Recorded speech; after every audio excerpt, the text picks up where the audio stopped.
ભક્તિ કરશો. હું તો વિદ્યા શીખવાવાળી માતા નથી, હું તો ભક્તિ શીખવાડવાળી માતા છું.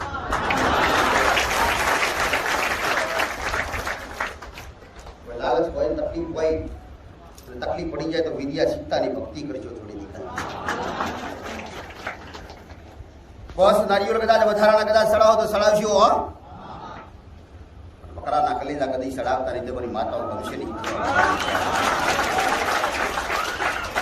કદાચ કાઢી છું વિશ્વાસી ખાવાવાળી માતા હોય અને ખાવા પીવાવાળી માતા હોય ને, એને કદાચ વિચાર કરજો તમારી ઘરની માતાને પૂછી નાખજો દીકરા. તમારી ઘરની માતા અને એ તમારી ઘરની માતા હોવી જોઈએ દીકરાઓ, બહારની માતા ના હોવી જોઈએ દીકરા. ઘર કરી જાય તો જાય ને દીકરાઓ. કુળનો દીવો કદાચ પૂછે નહીં, કુળનો દીવો કદાચ ઘરની માતાને, ઘરની માતાને, ઘરની માતા હોય ખાસ ધ્યાન રાખજો. લાલચ બનતા નહીં દીકરા, સ્વાર્થી બનતા નહીં. કાળી ચોવીસ વાળા હોય, કાળી ચોવીસ કદાચ તમારા ગયડા હાલતા હતા ને તો એ તો આવડતું હતું એટલે હાલતા હતા. તમને આવડતા નથી. કાળી ચોવીસના કદાચ નિવેદ આવો હોય તો મીઠા હાલજો દીકરા, ગળ્યા હાલજો દીકરા, કોઈ લાપસી હાલજો, કોઈ શીરા હાલજો દીકરા. દીકરું તમારા ઘેર રગડા બનાવતા હોય ને એ હાલજો દીકરાઓ.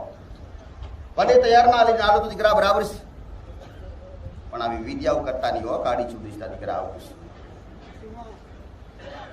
પથ્થર ફાટી જાય, કોમ કરવાળી માતા હોય, મેલડી હોય, અને મેલડી કોમ કરતી હોય, જબરા કોમ કરતી હોય, મારી નાખું મરી જવું, મારી નાખું મારી જવું, કાપી નાખું, આવી મેલડી જબરી માતા હોય, મૂઠે છૂટે રમવાવાળી માતા હોય, એને ખપે બધું દીકરાઓ.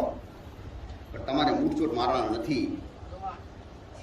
જેને જેને મૂઠ મારતા શીખ્યા હશે ને એની પાછળ વસ્તી નહીં હોય દીકરા. જેને જેને વિદ્યા આવડતી છે ને એના ઘરમાં લક્ષ્મી નહીં હોય દીકરા. ખાસ ધ્યાન રાખજો.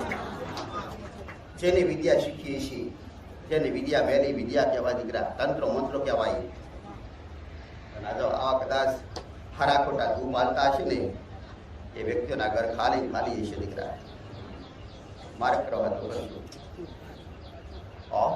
વિદ્યા નહીં પણ ભક્તિ, ભક્તિને ભક્તિ કરજો.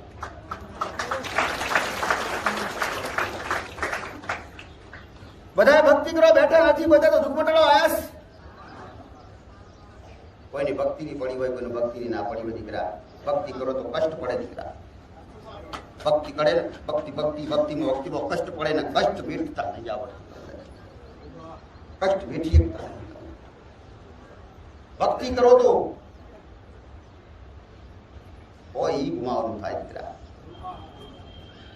પરીક્ષાઓ થાય દીકરા, અને એ પરીક્ષાઓ તમારાથી સહન થતી નથી. પરીક્ષા તમને હાલતા આવડે.